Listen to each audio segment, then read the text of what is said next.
Mapagpalang araw po sa bawat isa. Bago po tayo magsimula, tayo po yumuko at tayo po yung manalangin. Ama naming banal na dakila at makapangyarihan sa lahat na sa amin ay may likha. Salamat po Panginoon sa dakilang biyaya na ipinagkaloob mo po sa amin. Bagamat kami po ay mga makasalanan na patungo sa impyerno, ay nahabag ka po sa amin at pinatawad mo kami sa lahat ng aming mga kasalanan sa pamagitan ng iyong banal na dugo. Sa oras na ito, kami po ay lubos na nagpapakumbaba sa harapan ng iyong salita. Panginoon, hinihiling namin na buksan mo po ang aming puso at ang aming isip na sa pamamagitan po ng pag-aaral ng Biblia ay maunawaan namin, Lord, ang iyong kalooban. Kami po ay mahina at wala kaming kakayahan, kaya hinihiling po namin ang tulong ng Banal na Espiritu na ikaw lamang po ang gumabay sa amin. Lord, tulungan mo po kami na makapamuhay ng naaayon sa iyong salita. Kung meron po mga mali sa aming buhay, nawa maituwid po ito sa pamamagitan ng iyong salita. Salamat, Panginoon. Pinagkakatiwala po namin sa iyong lahat mula sa simula hanggang sa matapos na ikaw lamang po ang gumabay sa amin. Ito po ang aming dalangin sa pangalan ni Jesus na aming tagapagligtas. Amen. Buksan natin po ang ating Biblia sa Unang Hari, chapter 16, verse 29 hanggang verse 34. Unang Hari, chapter 16, verse 29 hanggang verse 34. Babasahin ko po. Nang ika-38 taon ni Asa na hari ng Juda, nagsimula si Ahab na anak ni Omri na maghari sa Israel. At si Ahab na anak ni Omri ay naghari sa Israel sa Samaria ng 22 taon. Si Ahab na anak ni Omri ay gumawa ng kasamaan sa paningin ng Panginoon nang higit kaysa lahat ng mga nauna sa kanya. Waring isang maagang bagay para sa kanya na lumakad sa mga kasalanan ni Jeroboam na anak ni Nebat. Siya ay nag-asawa kay Jezebel na anak ni Etbaal, na hari ng mga Sidonyo. At siya ay humayo at naglingkod kay Baal at sumamba sa kanya. Verse 32. Kanyang ipinagtayo ng dambana si Baal sa bahay ni Baal, na kanyang itinayo sa Samaria. At gumawa si Ahab ng sagradong poste. Gumawa pa ng higit si Ahab upang galitin ang Panginoon, ang Diyos ng Israel, kaysa lahat ng mga hari ng Israel na nauna sa kanya. Sa kanyang mga araw itinayo ni Hiel na tagad Betel ang Jericho. Inilagay niya ang pundasyon niyon na ang katumbas ay buhay ni Abiram na kanyang panganay na anak. At itinayo niya ang mga pintuang bayan niyon na ang katumbas ay ang buhay ng kanyang bunsong anak na Zegum. Ayon sa salita ng Panginoon na kanyang sinabi sa pamamagitan ni Josue na anak ni Nun. So magandang umaga po. So sa oras na ito, i-meditate natin yung tungkol sa kasaysayan ng Israel. Ang title po ng topic natin ngayon, God Take Cares of Elijah o Elias. So yung Israel po, ayon dito sa ating binasa, nakagawa ng malaking kasalanan sa harapan ng Diyos. So yung hari dito ay si Ahab. Si Ahab, siya yung masamang hari sa kasaysayan ng Israel. So, yung kanyang kasalanan, sabi dito, siya yung nag-asawa kay Jezebel na anak ni Etbaal na hari ng mga Sidonyo. So, sa verse 31. Siya yung humayo at naglingkod kay Baal at sumamba sa kanya. So, sa halip na yung Diyos yung sambahin, tunay na Diyos, ay sumamba po siya kay Baal. Kanyang ipinagtayo ng dambana si Baal sa bahay ni Baal na kanyang itinayo sa Samaria. So, ito po yung mga kasalanan niya. Nagtayo siya ng dambana. Ipinagtayo ng dambana si Baal sa bahay ni Baal. So, dapat Diyos, pero si Baal po ang kanya sinamba. Sumamba siya sa mga Diyos-Diyosan. At gumawa si Ahab ng sagradong poste. Sabi sa verse 34, sa kanyang mga araw itinayo ni Hiel na Betel ang Jericho. So, sabi sa verse 33, gumawa pa ng higit si Ahab upang galitin ang Panginoon, ang Diyos ng Israel, kaysa lahat ng mga hari sa Israel na nauna sa kanya. So, siya po yung pinakamasama sa lahat ng hari na nauna sa kanya. Sabi diyan, sa chapter 16, verse 30 ng unang hari, si Ahab na anak ni Omri ay gumawa ng kasamaan sa paningin ng Panginoon ng higit kaysa lahat ng nauna sa kanya. So, siya yung pinaka-wicked na hari ng Israel. Sa halip na magsisi yung Israel sa kasalanan, kung titingnan natin sa kanilang kasaysayan, sa halip na bumalik po sila sa Diyos, binabaliwala nila yung mga propeta. So, yung Diyos nagbibigay ng babala sa kanila, pero binabaliwala nila yung mga propeta. Kaya dahil sa kasalanan nila, masasabi natin na pinarusahan ng Diyos yung Israel. Kaya titignan natin sa unang hari, chapter 17, verse 1. Babasahin ko. Si Elias na Tisbita na nakikipamayan sa Gilead ay nagsabi kay Ahab, habang nabubuhay ang Panginoon, ang Diyos ng Israel, ako'y nakatayo sa harap niya, hindi magkakaroon ng hamog o ulan man sa mga taong ito, maliban sa pamamagitan ng aking salita. So, hindi daw po magkakaroon ng ulan. Nagbigay ang Diyos ng babala, binaliwala nila.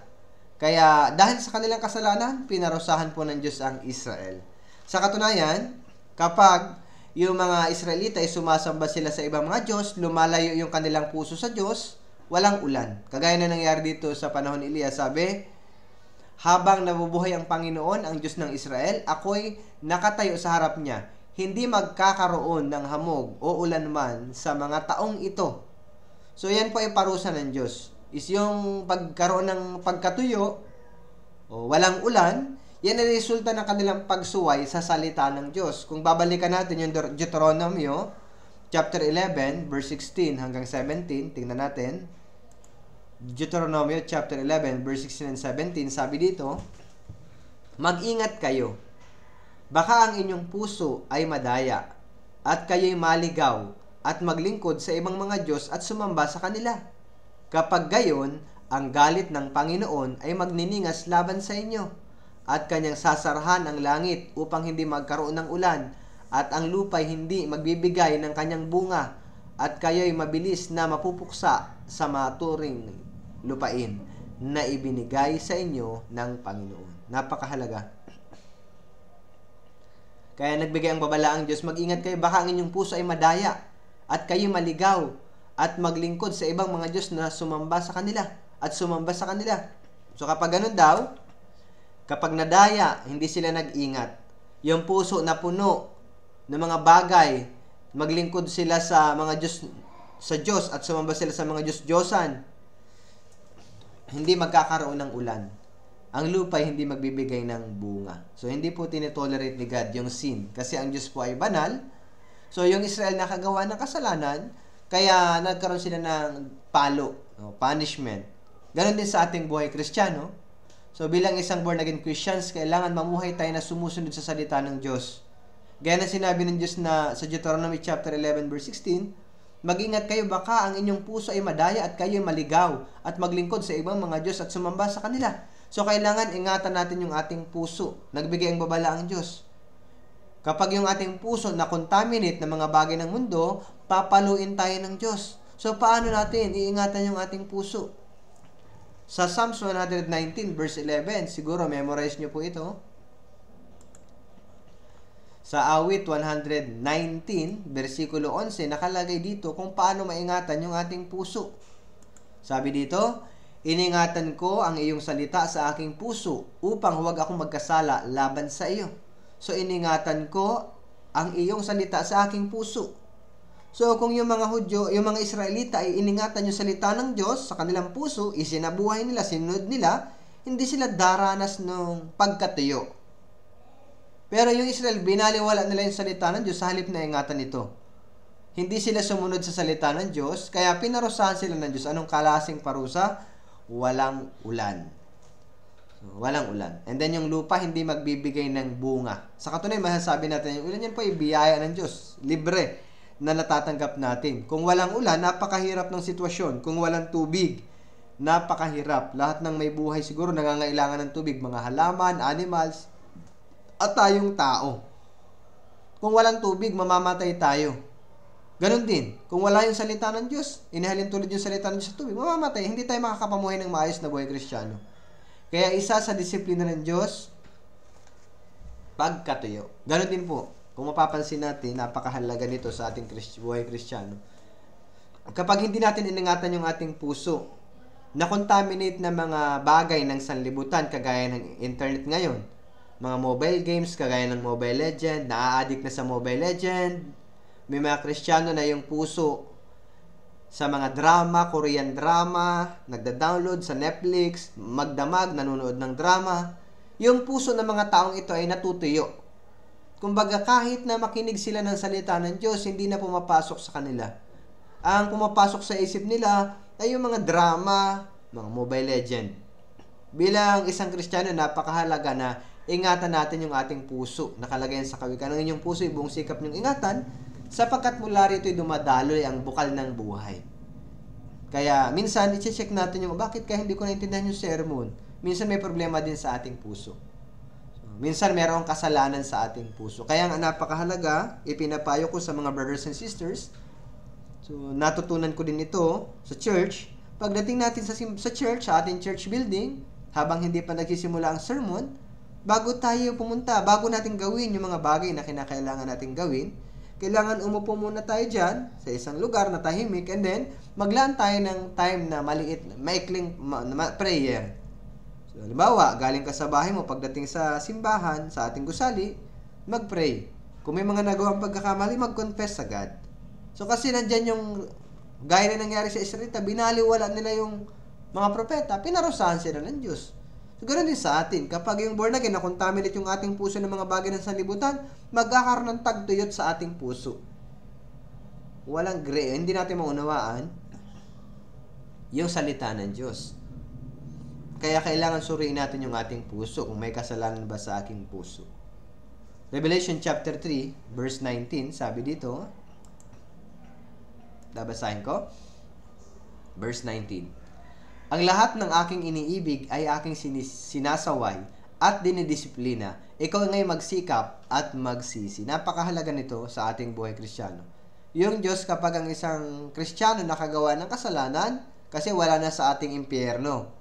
Pero alam na hindi na nawawala ang kaligtasan. Pero hindi ibig sabihin na magpatuloy tayo sa kasalanan. Kasi may palo o disiplina ang Diyos. Sabi po sa Kawikaan chapter 3, verse 11, Anak ko, ang disiplina ng Panginoon ay huwag mong hamakin, at ang kanyang saway ay huwag mong itakwil. Napakahalaga. So, may disiplina ang Diyos. Anak ko, napakagandang pakinggan. Anak ko, ang disiplina ng Panginoon huwag mong hamakin, ang kanyang saway huwag mong itakwil. So, makikita natin yan, anak tayo ng Diyos. Para kanino yung disiplina?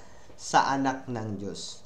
Sabi sa verse 12, sapagkat sinasaway ng Panginoon ang kanyang minamahal, gaya ng ama sa kanya, sa anak na kanyang kinalulugdan. So, sinasaway ng Panginoon ang kanyang minamahal. Yung palo, nagpapakita na mahal tayo ng Diyos. Bilang anak ng Diyos, huwag na dapat magpatuloy pa sa paggawa ng kasalanan. Kung may nagawang mali, mag-stop. Huwag na magtuloy-tuloy pa sa mali. So, itutuloy parang wala tayong natutunan. So, huwag na yung antayin na siya, hindi, palo lang naman, huwag po. Maring una, pingot. Huwag nyo nang antayin. Huwag nating antayin yung napakalaking pamalo ng Diyos. Sa Hebrew chapter 12, verse 6, sinabi din, siguro memorize nyo to.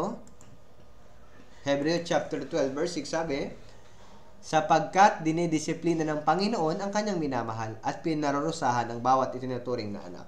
So, palo. Isa yan. Yung Israel, pinalo ng Diyos. Ganon din sa atin. Tayo din. Kapag tayo mga ligtas, ay patuloy sa kasalanan, papaluin tayo ng ating Panginoon Diyos. Kaya, nandyan na yung Bible, nandyan yung mga sermon, pinapaalala sa atin, huwag nang magpatuloy sa kasalanan. Bilang anak ng Diyos, bilang ligtas. Bakit? Magkakaroon ng tagtuyot sa atin, sa ating puso. Kung makontaminate yung ating puso ng mga bagay sa mundo, hindi natin mauunawaan yung salita ng Diyos. Si Ahab ay hari ng Israel. Dapat ilid niya yung mga Israelita sa Diyos. Pero siya pa yung naging sanhi ng pagkakasala ng Israel dahil bilang hari, naging masamang influensya siya sa mga Israelita. So, ang hari po ay may influence. Yung hari ay may influensya. Kung anong naisin niya, yun masusunod. So, dapat gamitin niya yung kanyang influensya na ilapit yung mga Israelita sa Diyos. Sa halip, yung influensya niyang ito ay nagamit para sa pagkakasala ng mga taong nasasakupan niya. Napakahalaga nito sa ating buhay Kristiyano. Teacher. Church school teacher. O born again. Third church school teacher ay may impluwensya din po sa church. Mahalaga na isipin natin yung ating kilos, pananalita, yung ating asal, yung ating pananamit. Kailangan maging maingat tayo dahil maaari na yung bawat ginagawa natin ay makasira sa pananampalataya ng ating mga estudyante. Kapag ang isang church school o isang Kristiyano malayo sa salita ng Diyos, kahit na ano sabi natin, magbasa kayo ng Bible mga bata. Ikaw mismo hindi nagbabasa, walang power yung ating salita. Kailangan bilang isang church school teacher, kailangan maging mabuti tayong halimbawa sa kanila. Kung hindi tayo nagpo-focus sa salita ng Diyos, kung hindi tayo naglalagay ng silid na para sa ating pananalangin, yung ating puso ay mapupuno ng mga bagay ng sanlibutan. Kaya napakahalaga po, lagi nating isipin, kilos, isip, pananamit, pananalita, tono ng pananalita, makaka-impluwensya sa mga estudyante. Kapag naipasa mo yung masalamang salita, ito ay delikado. Kunyari, nagtuturo ka sa church school, biglang nagulat ka, napamura ka, o minsan narinig ng mga estudyante, maaaring napakadelikado nito para sa kanila. So, pwedeng gayahin nila ito na sa isip nila ay normal na lang ang bagay na ito. So, kailangan ingatan natin. Kagaya ni si Ahab po, dinala niya sa kasala. May impluwensya siya. Pero, nagkasala sa dahil sa kanya yung mga Israelita. Ganon din sa atin. So, bilang church school teacher, kailangan maging mabuting halimbawa sa mga estudyante. Minsan, this year, may napalitan sa amin na church school teacher dahil sa kakulangan ng ministry, ng mga gagawa, kukulangan ng leader. So, merong isang church school teacher na nalipat niya siya sa ibang ministry dahil nga sa kakulangan. Kaya, nung nilipat na, nagulat ako. So, nung nilipat na siya, umiiyak yung estudyante, may umiiyak yung estudyante. Isa dun yung anak ko, say, Papa, bakit? Bakit mo nilipat si teacher? Huwag niyong ililipat si teacher. Siya. Umiiyak, nalulungkot yung estudyante. Sige, sa palagay ko, kasi sobrang close siya dun sa mga estudyante. Siguro, isa din yun na mabuting halimbawa din siya sa mga estudyante.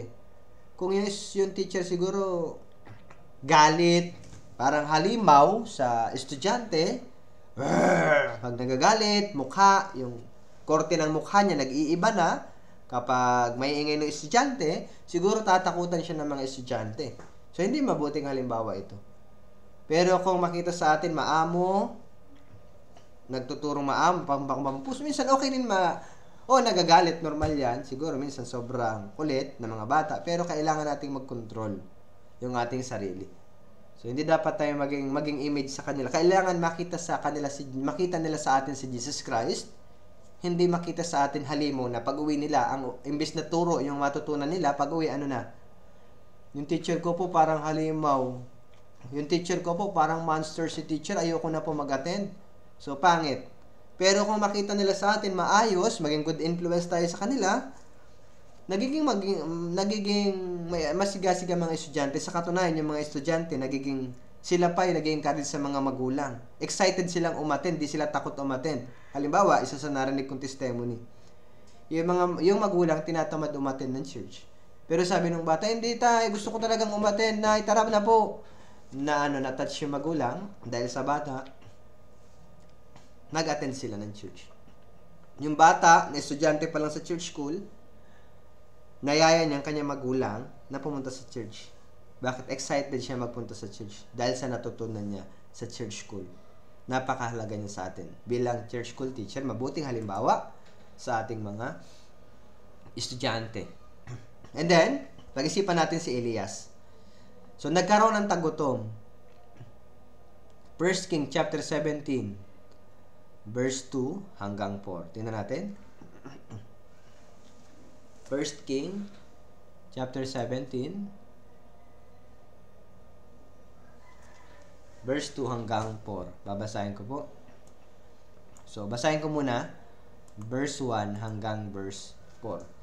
Si Elias na Tisbita na nakipamayan sa Gilead ay nagsabi kay Ahab, habang nabubuhay ang Panginoon, ang Diyos ng Israel, ako'y nakatayo sa harap niya, hindi magkakaroon ng hamog o ulan man sa mga taong ito, maliban sa pamamagitan ng aking salita. At ang salita ng Panginoon ay dumating sa kanya na sinasabi, umalis ka rito, lumiko ka patungo sa silangan, at magkubli ka sa tabi ng batis ng Sherit. na nasa silangan ng Jordan. Ikaw ay iinom sa batis at aking iniutos sa mga uwak na pakainin ka roon. So, meron pong taggutom, napakahirap na sitwasyon. Pero nasabi ng Diyos sa 1 King chapter 17 verse 3, umalis ka rito. Ano yung rito? Taggutom. Lumigo ka patungong silangan at magkubli ka sa tabi ng batis ng Cherit na nasa silangan ng Jordan. Ikaw ay iinom sa batis at aking iniutos sa mga uwak na pakainin ka roon. Isipin natin to. Yung lupain ay naharap sa mahirap na sitwasyon. Walang tubig, walang pagkain. Crisis ito. Crisis sa pananampalataya. May problema. Ganon din sa atin. So, si Elias, lahat ng tao dito na nasasakupan ng tagutom, merong napakahirap na sitwasyon. Pero, makikita natin, kahit mahirap ang sitwasyon, yung instruction ng Diyos, yung salita ng Diyos dumating kay Elias. Sabi, umalis ka rito. Magkubli ka sa batis ng Cherit na nasa silangan ng Jordan. Diyos ang nagbigay ng instruction, anong dapat niyang gawin sa gitna ng sufferings. Kahit na plano ng Diyos na parusahan yung lupain, yung Israel, meron din siyang planong protektahan yung kanyang lingkod. Minsan, bilang isang lingkod ng Diyos, na-encounter natin maraming hirap. Maraming mga alalahanin. And then, dahil dito, gusto nating isolve yung problema ng ating sarili. Gusto nating maghanap ng solusyon sa pamamagitan ng ating sariling paraan. Dapat maunawaan natin ito. Dapat mag-focus tayo sa words of God. Pero minsan, sarili natin kaisipan yung gusto nating masunod. Gusto natin solusyon natin, hindi solusyon ng Diyos. Mari po tayong maharap sa maraming problema sa ating buhay na sa isip natin parang walang solusyon. Siguro si Elias may isip niya, anong solusyon? Magkakaroon ng taggutom, anong gagawin ko? Pero dumating po yung words of God sa kanya. Ganon din sa atin. Yung salita ng Diyos ay kumpleto na magbigay sa atin ng instruction. Paano makakaiwas sa mahirap na sitwasyon? Paano mapagtatagumpayan yung mga pag-uusig? Paano mapagtatagumpayan yung kakulangan ng pinansyal? Nandyan po ang sagot sa Biblia. May sakit, paano mapagtatagumpayan? Ano yung puso? Meron dapat tayo. Habang nandito po tayo sa sanlibutan, hindi natin maiwasan yung problema. Ang dami talaga. Pero dapat maunawaan, nandyan yung instruction ng Diyos. Gaya ni Elias, nasa crisis, para masasabi natin, crisis ito sa kanyang pananampalataya. Pero dumating yung salita ng Diyos. Ganun din sa atin. Napakahalaga nito sa atin. Psalms 119, verse 105. Saan dapat tayo lumapit? 105. Sabi, Psalms 119,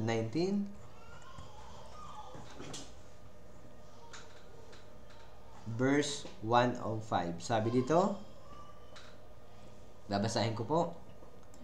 Ilawan sa aking mga paa ang salita mo at liwanag sa landas ko. Sa gitna ng napakrisis sa kanyang pananampalataya, dumating ang ilaw, yung instruction ng God. Pumunta ka sa batis ng Cherit. Ganon din sa atin. Sa gitna ng krisis sa ating pananampalataya, ano yung dapat nating gawin? Yung mundong ito ay napakamasamang sanlibutan na. So, saan dapat tayo magstay? Minsan gusto natin maghanap ng solusyon sa ating krisis ng pananampalataya sa mga bagay ng mundo. Pero sa halip, dapat mag-stay po tayo sa church. Mag-stay tayo sa salita ng Diyos. Dahil nandito yung pagkilos ng banal na espiritu sa ating iglesia. Kung tayo mananatili sa gitna ng makasalanang mundo, ano mangyayari? Psalms 92 verse 12 hanggang 14. Awit. Chapter 92. Verse 12 hanggang 14. Babasahin ko. Ang matuwid ay umuunlad na parang puno ng palma at lumalagong gaya ng sedro sa Lebanon. Siya'y nakatanim sa bahay ng Panginoon. Sila'y lumalago sa mga bulwagan ng aming Diyos. Sila'y namumunga pa rin sa katandaan. Sila'y laging puno ng dagta at kasariwaan upang ipakilala na ang Panginoon ay matuwid. Siya'y aking malaking bato at walang kasamaan sa kanya. Sabi, sila'y nakatanim sa bahay ng Panginoon. Yan po yung church. And then, sila'y lumalago sa bulwagan ng aming Diyos. bilang isang Kristiyano, pag dumating ang krisis ng ating pananampalataya, minsan naiisip, solusyon, stop na. Or alis na lang kaya ako sa church. Or iba na lang kayang ministry ibigay sa akin. Dapat nating unawain, mas lalo tayong lumapit sa Diyos. Kung paanong iningatan Diyos si Elias, God ang nagbigay ng instruction kay Elias kung saan siya dapat pumunta. Diyos nagpoprotekta sa kanya, ganoon din po sa atin. Kaya ano sabi ng Diyos? 1 King chapter 17 verse 4, balikan natin. Babasahin ko. Ikaw ay iinom sa batis at aking iniutos sa mga uwak na pakainin ka roon. Napakaganda po. Uwak, inutusan ng Diyos. Uwak, isa sa matigas ang ulong hayop. Bawal kainin ayon sa Bible, sa Old Testament. Marumi, pero ginamit ng Diyos para pakainin si Elias. Napakahalaga nito. Diyos gumawa ng mukhang imposible, pero ito kasi words of God.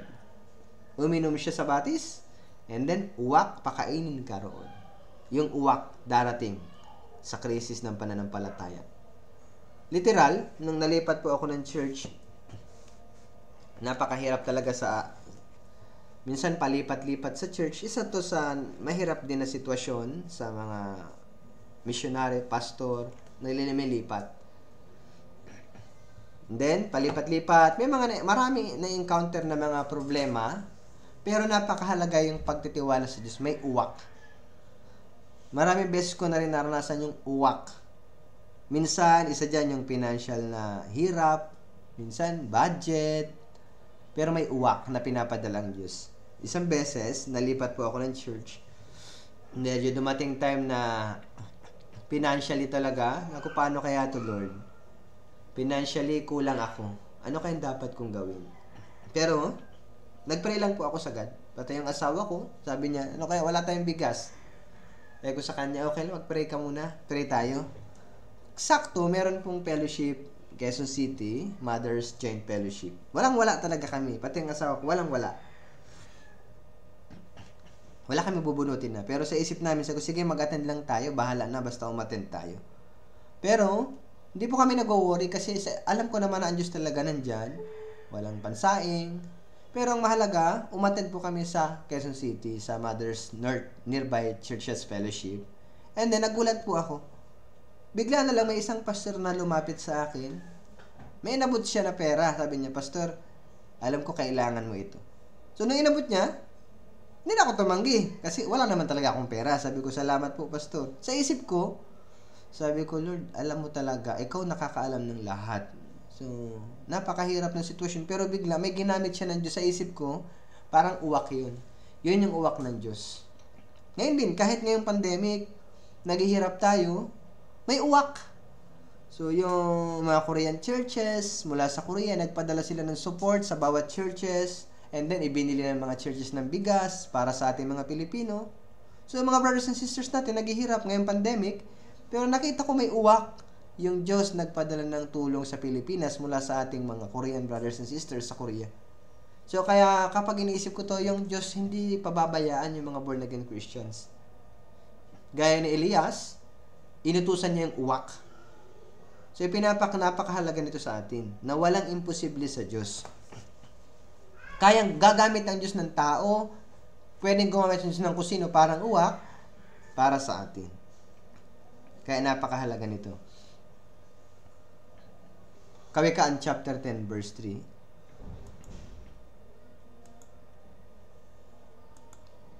Hindi hinahayaan ng Panginoon na magutom ang matuwid, ngunit ang nasa ng masama ay kanyang pinapatid. Sabi, hindi hinahayaan ng Diyos ng Panginoon magutom ang matuwid. So, na-experience ko. Napakahalaga nito sa atin. So, sa gitna ng krisis, huwag mag-worry. Awit 145 verse 19. Yan po yung salita ng Diyos. Awit 145 verse 19. Napakahalaga. Babasahin ko. Kanyang ibinigay ang nasa ng lahat ng natatakot sa Kanya. Kanya ring dinirinig ang kanilang daing at inililigtas sila. Opo. Yung Diyos, sa gitna ng krisis sa ating pananampalataya, nakikinig ng Diyos. Kanyang ibinibigay ang nasa ng lahat ng natatakot sa Kanya. Kanya rin dinirinig ang kanilang daing at inililigtas sila. Hindi po pinapabayaan ng Diyos tayo mga ligtas sa gitna ng mga hirap sa mundong ito habang ginagawa natin yung ating ministeryo sa ating Panginoon. Verse 20, iniingatan ng Panginoon ang lahat ng umiibig sa Kanya, ngunit lahat ng masama ay lilipunin niya. Yung masama, yung mga hindi ligtas kung titignan natin, mukhang okay naman yung buhay nila ngayon. Pero ang totoo hindi okay kasi kung pupunta sila sa impyerno. So tayo kahit na naghihirap, nandyan yung Diyos. Iniingatan tayo ng Diyos. Isipin nyo, mula na naligtas tayo hanggang ngayon, nandito pa rin tayo sa church. Isang biyaya yan na nagpapatunay na patuloy tayong ginagabayan ng ating Panginoon Diyos. So, nung na-receive ni Elias, yung salita ng Diyos, anong ginawa niya? 1 King chapter 17 verse 5 and 6, unang hari. Nung natanggap ni Elias yung instruction mula sa Diyos, chapter 17 verse 5 and 6, sabi dito, kaya't pumunta siya roon at ginawa ang ayon sa salita ng Panginoon. Siya'y pumaroon at nanirahan sa tabi ng batis ng Cherit na nasa silangan ng Jordan. Dinalan siya ng mga uwak ng tinapay at karne sa umaga at tinapay at karne sa hapon at siya'y uminom sa batis. So makikita po natin si Elias sumunod sa salita ng Diyos. Kahit na mukhang imposible, sabi niya, ano Lord? Uwak? Hindi mo pwedeng tao na lang?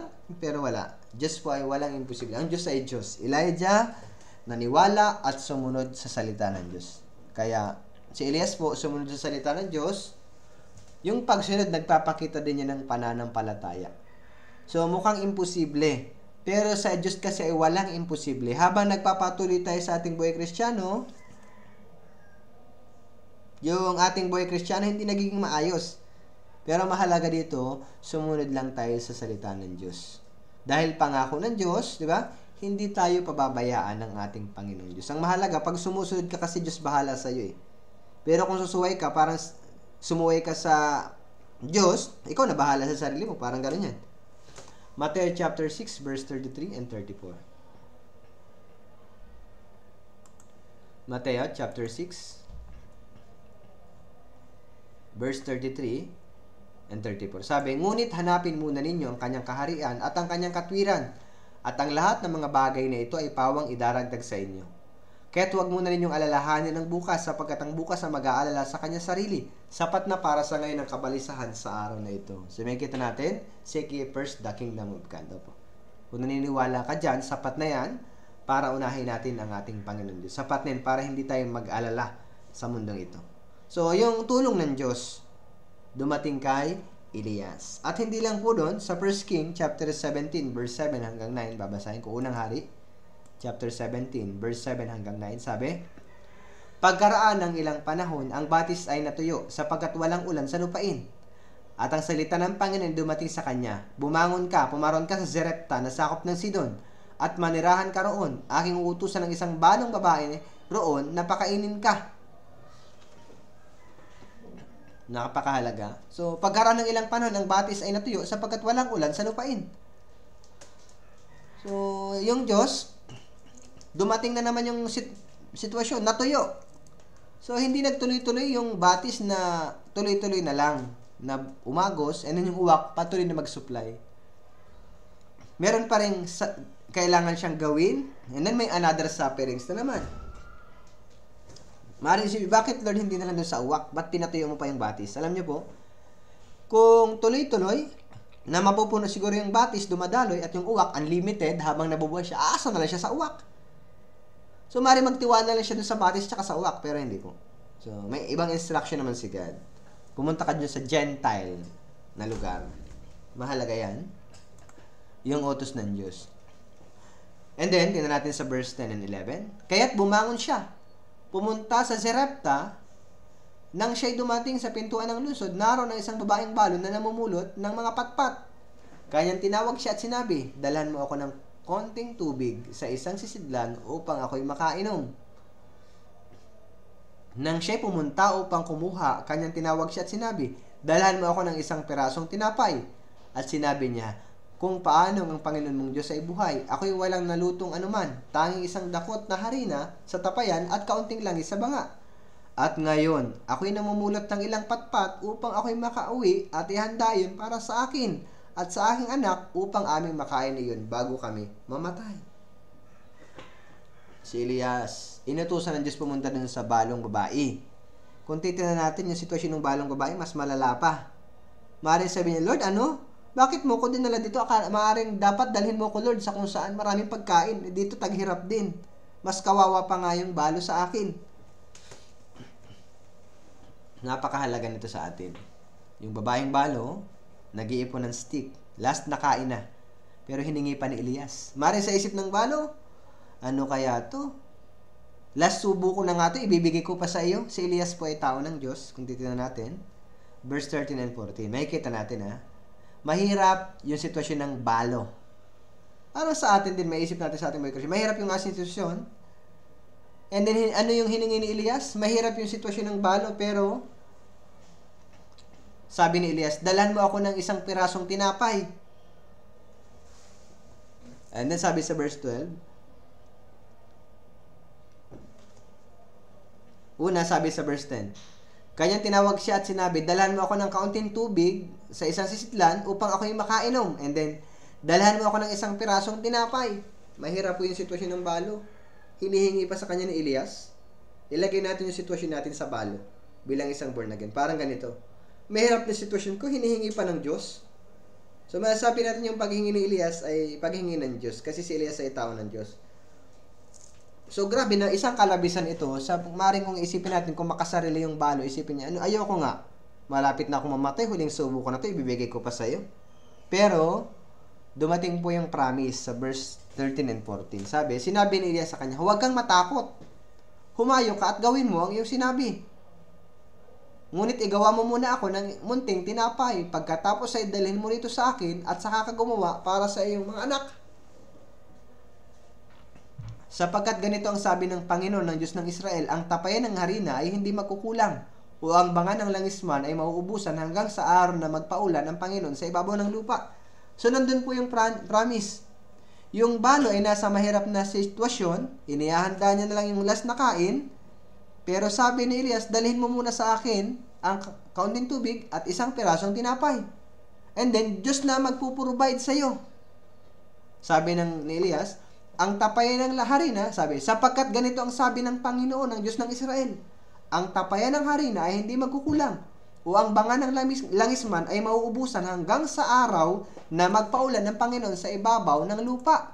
So, napakahalaga nito. So, kapag sumunod ka, sobra-sobra, yung banga ng langis, hindi mauubusan. Ang tapayan ng harina, hindi magkukulang. Yan yung promise. Hinihingi ni Elias isang kaunting tubig, isang pirasong tinapay. Pag nagbigay siya, tatanggap siya ng sobra-sobra. God magpo-provide ng langis at ng harina hanggang sa matigil yung tagtuyot. Hanggang sa magpaulan ng Panginoon. Mari yung balo pa itakot. Naku, paano kaya to? Kung makasarili siya, pwede niyong isipin, paano kaya to? Huling subo ko na, ibibigay ko pa sa'yo. Akin na lang kaya ito. Pero alam niyo po yung balo, hindi siya makasarili. Kaya napakahalaga. Yung balo ay naniniwala siya sa salita ng Diyos. Makikita natin yung balo po ay sumunod sa Diyos. Sumunod siya sa salita ni Elias na nagmula sa Diyos. Ano nangyari? Nangyari. Tingnan natin. Verse 15 and 16. 1 King, chapter 17, verse 15 hanggang 16. Siya'y humayo at ginawa ang ayon sa sinabi ni Elias.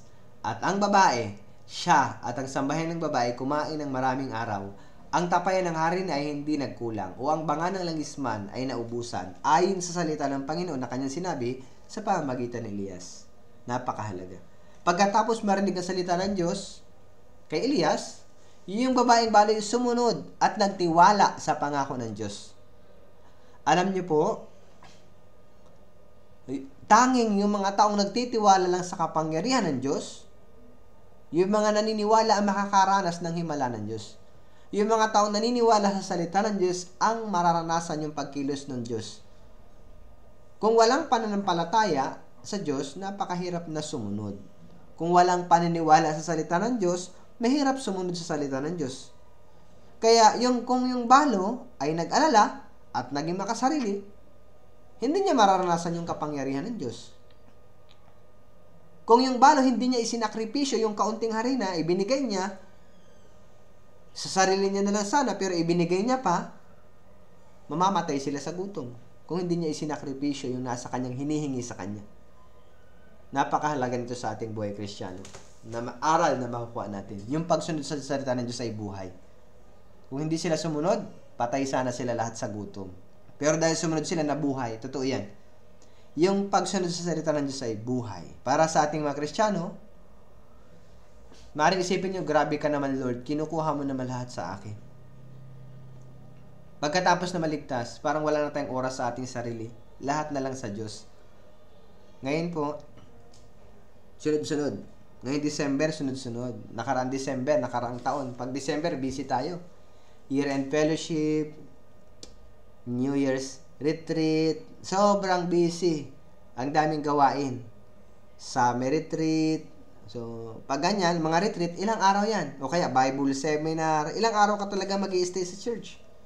So, kailangan ng presensya natin. Minsan, masabi sa church, kailangan po natin ng magluluto, maghuhugas, gagawa. And then, meron tayong kanya-kanyang oras. Pero meron isipin nyo, ano ba naman, Lord? Linggo, nandun ako sa church, tapos ngayon pa rin, kailangan ko pa rin pumunta sa church. Parang gusto ng Diyos kunin lahat. Napakahalaga ito sa atin. Yung babaeng balo, magandang halimbawa. Gusto nang kunin sa kanya lahat, pero may promise po kasi ang Diyos. Minsan, yung ating buhay, minsan inisip natin ganun. Pero po, sa pagsunod, nandun ang biyaya. Matthew chapter 6, verse 33, di ba? But seek first the kingdom of God and His righteousness, and all these things shall be added unto you. Pagkatapos na maligtas, maring mapansin natin parang pagkatapos maligtas yung ating buhay, wala na tayo yung sobrang time para sa ating sarili. Dahil gusto ng Diyos ibigay yung ating buhay sa Kanya. Oras, katawan, kung anong meron tayo, pera, everything ibigay natin sa Diyos. Halos parang wala nang matira sa atin. Halimbawa, pera, pagbibigay ng offering, minsan, meron kang offering, bigla, meron pang pledge sa building, tithes, may ambagan sa Bible seminar, and then maaari kang mag-alala. Maaaring isipin mo paano, kaya may kuryente pa ako, electric bill, tubig, bibili pa ako ng shampoo, sabon, kung ano-ano pa sa sarili ko. And then parang pag kinukumpit mo, halos wala nang matira sa'yo. Pero bilang isang Kristiyano, dapat maniwala tayo sa pangako ng Diyos. Nag-aantay ang Diyos na pagpalain tayo. Pero napakahalaga din sa atin, dapat yung ating puso ay all out talaga na ibigay sa Diyos. Minsan pera, maaaring isipin natin seminar, naku, naggastos na nga ako pa rin ngayon. Pero pag binigay natin sa Diyos, nandiyan yung blessing. Oras, magkakaroon ng oras. Yung oras natin. So, pag binigay mo yun sa Diyos, mas maraming blessing, mas maraming reward. Yung mundo sa mundo ito, nagpapakasaya sila gamit yung pera nila sa mga bagay sa mundo. Pero kung wala tayong sakripisyo, hindi maliligtas ang isang tao. Kung hindi tayo handang magbigay sa Diyos, hindi tayo pagpapalain ng Diyos. Kung babasahin niyo yung kwento dito sa babaeng balo, hiningi sa kanya ng Diyos, parang walang-wala siya. Pero ibinigay niya. And then natanggap niya yung blessing. Sa katunayan, sa pagsunod, nandyan yung blessing. Awit chapter 19, verse 11. Babasahin ko. Bukod dito'y binalaan ang iyong lingkod sa pamagitan nila na sa pagsunod sa mga iyon ay may dakilang gantimpala. Totoo po. Sa pagsunod sa mga iyon ay may dakilang gantimpala. Kaya sino yung mapalad? Diba sa Revelation chapter 1 verse 3? Sa pagsunod daw mayroong dakilang gantimpala. So sabi sa sinong mapalad? Sabi sa Revelation 1:3. Mapalad ang bumabasa at ang nakikinig ng mga salita ng propesiya at tumutupad sa mga bagay na nasusulat dito, sapagkat ang panahon ay malapit na. Mapalad ang bumabasa, nakikinig at tumutupad ng mga bagay na nasusulat dito. Tumutupad. Napakahalaga. So, pag sumunod ka, nakinig mo, hindi lang nakinig at bumasa. Kailangan po natin yung pagsunod. Yun yung kumumpleto, and then magiging mapalad. Nandyan po yung blessing. Deuteronomy chapter 28 verse 2 nakalagay. Siguro kabisado nyo ito. Deuteronomy chapter 28 verse 2 sabi sa mga Israelita, At ang lahat ng pagpapalang ito ay darating sa iyo at aabot sa iyo kung iyong susundin ang tinig ng Panginoon mong Diyos. Sabi, ang lahat ng pagpapalang ito ay darating sa iyo at aabot sa iyo kung iyong susundin ang tinig ng Panginoong Diyos. Hindi sinabing kung iyong babasahin o papakinggan lang, hindi. Kung iyong susundin, isasabuhay, ia-apply, yung tunay na blessing, ang tunay na blessing, masasabi natin na spiritual blessing, hindi po yung mga bagay ng mundong ito. Maaaring kahit ligtas ka na, kinakapos ka pa rin minsan. Hindi talaga tayo makaiwas dyan, pinansyal. Pero yung binabanggit na blessing kasi sa Bible ay hindi lang material spiritual blessing. Anong spiritual? Lalo na po kung yung pamilya mo maligtas. Kung isasabuhin natin yung words of God, ang Diyos, unti-unti, maligtas yung ating pamilya. Huwag na nating hanapin yung material na blessing o kayamanan sa mundo. Maligtas lang po. Kung mamumuhay tayong sumusunod sa Diyos, isasabuhay natin yung kanyang salita, walang imposible na yung mga miyembro ng ating pamilya ay tunay na maliligtas. So kapag hiningi ng Diyos yung ating oras, pera, katawan, kailangan ibigay po natin sa Diyos. Nandyan yung blessing. Kapag may seminar, gawain sa church, automatic po kung sa tayo mag-volunteer na tayo, ibigay natin. So wag na tayo magreklamo. Kahit mamatay tayo 100 beses, sabi nga, di ba, kahit mamatay tayo 100 beses, kulang pa para ibayad sa dugo ng Panginoong Hesukristo. Kaya sa pagsunod sa Diyos, hindi dapat tayo lumilingon-lingon. Sabi sa Luke chapter 9, verse 62, Lucas chapter 9, verse 62.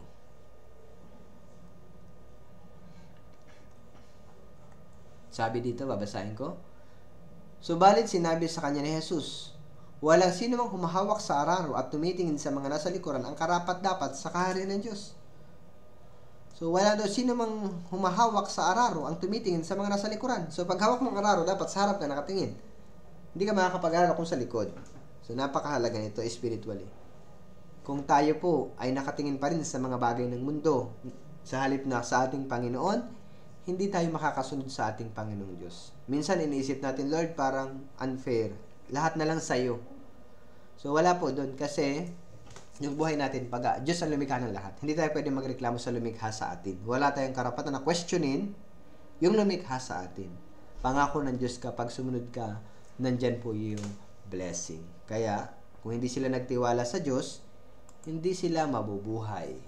Napakahalaga. So, pagkatapos ito, may isa pa pong nangyari. Yung anak ng balo, halos namatay, and then, binuhay. So, pagkatapos na yung milagro, nung banga na langis at tapayan, hindi na ubusan, meron na namang isa pang problema na dumating. Tingnan natin sa 1 King chapter 17, verse 9. Unang Hari, chapter 17, verse 9. Sabi dito, babasahin ko. Unang Hari, chapter 17, verse 19, verse 19. Babasahin ko muna sa 17. Pagkatapos ng mga bagay na ito, ang anak na lalaki ng babae na may-ari ng bahay ay nagkasakit. Ang kanyang sakit ay napakalubha, kaya't walang naiwang na hininga. At sinabi niya kay Elias, anong mayroon ka laban sa akin? O ikaw na tao ng Diyos, naparito ka sa akin upang ipaalala mo ang aking kasalanan? At upang patayin ang aking anak, sinabi niya sa kanya, ibigay mo sa akin ang iyong anak. At kinuha niya sa kanyang kandungan at dinala niya sa silid sa itaas na kanyang tinutuluyan at inihiga sa kanyang sarili sa higaan. Napakahalaga. Verse 19, sinabi nila sa kanya, ibigay mo sa akin ang iyong anak. Kinuha niya ang kanyang kandungan at dinala niya sa silid sa itaas ng kanyang tinutuluyan at hiniga sa kanyang sarili sa higaan. So, makikita natin dyan, si Elias, nung nakita niya, walang hininga yung bata, may seryosong sakit ang bata, wala nang hininga, namatay, may sakit, yung tao ng Diyos, kinuha. Sabi dyan, pagkatapos ng mga bagay ito, ang anak na lalaki ng babae na may-ari ng bahay ay nagkasakit. Ang kanyang sakit ay napakalubha, kaya't walang naiwang hininga. Sabi ni Elias sa verse 9, ibigay mo sa akin ang iyong anak. At kinuha niya sa kanyang kandungan at dinala niya sa isang silid. Makikita natin yung concern ni Elias. Nakita niya yung sitwasyon ng bata, may sakit, concern siya. Sa isip ko, kung ilalagay ko po yung bata na may sakit, parang lost souls, yung mga kaluluwa, may sakit, hindi sila ligtas, ang sakit nila kasalanan. Pero ang kinuha ni Elias, kinuha niya po sa kanyang kandungan, dinala sa silid sa itaas na kanyang tinutuluyan at hiniga sa kanyang sariling higaan. Higaan niya, inihigaan niya doon. Napakahalaga nito. Yung mga kaluluwa na hindi paligtas, kailangan natin silang dalhin sa salita ng Diyos. Si Elias na awa. Kailangan natin ng awa sa mga kaluluwa. Kaya, kung walang awa, mahirap pong iligtas. Pwede niya pabayaan yun. Bahala kayo sa buhay niyo mag-ina dyan. Basta ako, nagawa ko na yung gawain ko. Sinupply na kayo ng Diyos ng harina at ng langis. O, sapat na siguro yun. Pero po, nung nakita niya ulit may pagdadalamhati, nandyan siya. Tinulungan niya yung may sakit. Ganon din po si Pablo.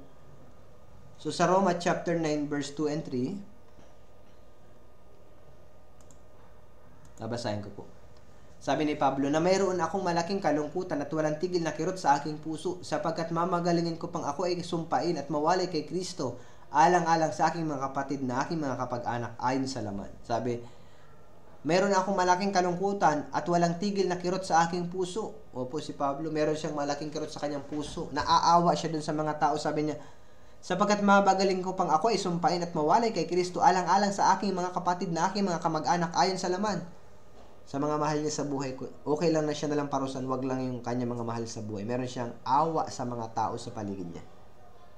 So, nung si Elias po, naawa siya. Kinuha niya sa kanyang kandungan, and then nung ginawa niya, verse 20 and 21. 1 King, chapter 19, verse 20 and 21. Babasahin ko. Kanyang iniwan, 1 King chapter 17. Verse 20 and 21. At siya'y nanangis sa Panginoon, O Panginoon kong Diyos, dinalhan mo rin ba ako ng kapahamakan ng balo na aking tinutuluyan sa pamamagitan ng pagpatay sa kanyang anak? Siya'y umunat sa bata ng 3 ulit at nanangis sa Panginoon. O Panginoon kong Diyos, idinadalangin ko sa iyo, pabalikin mo sa batang ito ang kanyang buhay. Sabi, nanangis. And then siya'y umunat sa bata ng 3 ulit. Si Elias po, nanangis na nalangin siya sa Diyos. Makikita natin yung desperadong puso niya. 3 ulit niyang iniunat. Sabi, siya umunat sa bata ng 3 ulit at nanangis sa Panginoon. 3 ulit. Makikita natin si Elias na nalangin. May desperadong puso. Kung isang beses lang siguro, hindi mabubuhay yung bata. Ibig sabihin ng 3 beses ay ginawa niya yung kanyang best. Nanangis siya sa Panginoong Diyos. Kung isang beses lang, maaaring hindi niya maranasan yung kapangyarihan ng Diyos. Pero si Elijah nagpatuloy 3 beses. Ibig sabihin, talagang eager niyang kanyang puso na maligtas yung lalaki. Kaya sa palagi ko po sa evangelism, ito yung napakahalaga. Yung pagliligtas ng kaluluwa, hindi lang isang beses. Kahit na mukhang hindi maganda yung result sa una, kailangan natin magtuloy-tuloy. Kailangan iunat 3 ulit, paulit-ulit. And then, dahil paulit-ulit, alam ni Elias, hindi niya mabubuhay yung bata sa pamamagitan ng sarili niyang kapangyarihan. Ganon din po sa evangelism. Kaya nga siya tumatangi sa Diyos kasi wala naman siya magagawa. Diyos ang may-ari ng buhay. So, yung part niya, nanalangin siya. And then, inulat niya yung kanyang kamay paulit-ulit. Ganon din po sa evangelism. Holy Spirit ang may kapangyarihang magligtas. Pero kailangan natin ng desperadong puso para magligtas ng kaluluwa. Tanging salita ng Diyos, yung ebanghelyo, ay makapagliligtas sa kaluluwa. Pero kailangan natin sinserong panalangin. Minsan, isang beses sa seminar, hindi sapat. Paulit-ulit. Minsan, gusto natin tumigil, in-evangelize ko na naman sila. Ayaw talaga nila, matigas ulo nila, kaya ayaw ko na po. So, hindi po ganun. Kailangan, hindi pa sila naligtas sa unang seminar, siguro kailangan pa nilang 100 na Bible seminar. Isa pa sigurong Bible seminar. Huwag sabihin na, stop na, nabigyan sila ng chance, tama na, bahala na sila sa buhay nila. Hindi po. Kailangan natin ng paulit-ulit. Minsan, kapag ginagawa natin yung ating gawain, gusto natin ng bigla ang resulta. And then kapag hindi nangyari, nanghihina na tayo and ayaw na nating ituloy. Pero si Elias, ang mabuting halimbawa ng pagtitiis. Kailangan natin magpatuloy sa ating gawain na nagtitiwala sa Diyos. And then yung Diyos ang gagawa para sa atin. Kapag tayo nanalangin ng tuloy-tuloy, papakinggan ng Diyos yung ating panalangin. 1 King chapter 17, verse 22 and 23. Unang Hari chapter 17, verse 22 and 23. Babasahin ko. Dininig ng Panginoon ang tinig ni Elias, at ang buhay ng bata ay bumalik sa kanya, at siya'y muling nagkamalay. Kinuha ni Elias ang bata, ibinaba sa loob ng bahay mula sa silid sa itaas, at ibinigay siya sa kanyang ina. At sinabi ni Elias, tingnan mo, buhay ang iyong anak. Napakahalaga. Diyos nakinig sa panalangin ni Elias. Ganon din sa atin, bilang lingkod ng Diyos. Sabi sa Santiago, di ba, chapter 5, verse 16, fervent prayer of righteous man avails much. Opo. Makapangyarihan yung panalangin natin. So, sa unang Pedro chapter 3, verse 12, sabi din dito, unang Pedro chapter 3, verse 12, sapagkat ang mga mata ng Panginoon ay nasa mga matuwid, at ang kanyang mga tainga ay bukas sa kanilang mga panalangin, ngunit ang mukha ng Panginoon ay laban sa mga gumagawa ng masama. Ang mata ng Panginoon ay nasa matuwid, at ang kanyang tainga ay bukas sa kanilang mga panalangin. So si Elias, tao ng Diyos, kumikilos sa kanyang Diyos. 1 King chapter 17, verse 24.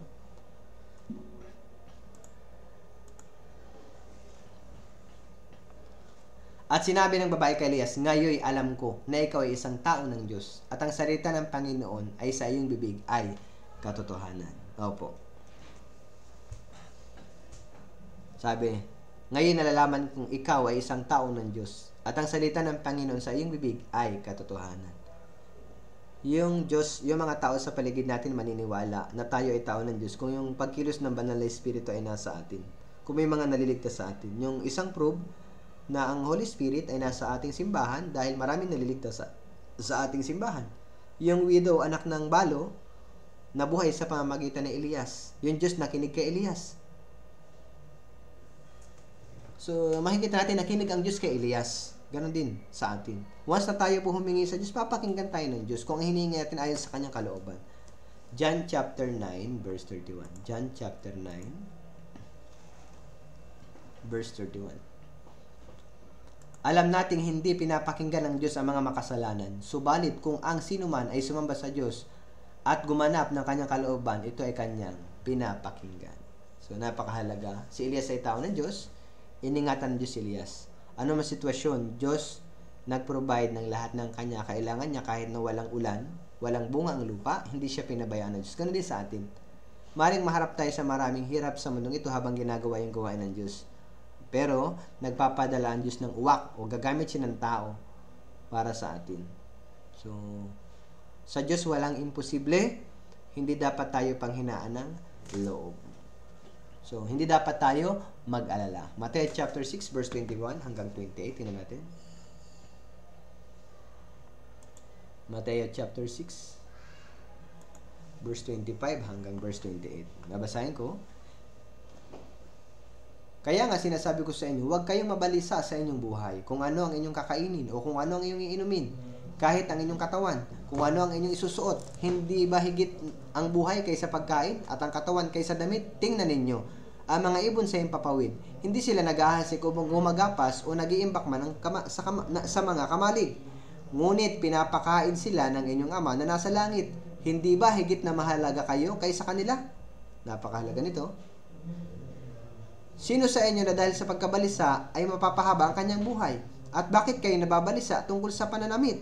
Pansinin niyo ang mga liryo sa parang. Kung paanong sila'y lumalaki, hindi sila gumagawa o humahabi man. Gamay sinasabi ko sa inyo, kahit si Solomon sa buong kalwalatian niya ay hindi nakapagdamit tulad sa isa sa mga ito. Napakahalaga nito sa atin. Huwag kayong mabalisa. Sabi sa verse 31, Matthew 6:31, huwag kayong mabalisa na nagsasabing ano ang aming kakainin o ano ang aming iinumin. Ano ang aming isusuot. Sabi sa verse 33, Hanapin muna ninyo ang kanyang kaharian at ang kanyang katwiran, at lahat ng mga bagay na ito pawang idaragdag sa inyo. So wag daw pong mabalisa. So yung pagkabalisa ay kawalan ng pananampalataya. So ano man sitwasyon, kailangan magtiwala lang tayo sa God. Hindi tayo pababayaan ng ating Panginoong Diyos. Kaya sana hanggang dito lang, medyo pagpaumanhin niyo po. Medyo late po yung pag-upload ko ngayon. So ganun pa man, sisikapin ko po sa mga susunod na mapaaga po yung pag-upload ng sermon. Tayo po yung manalangin.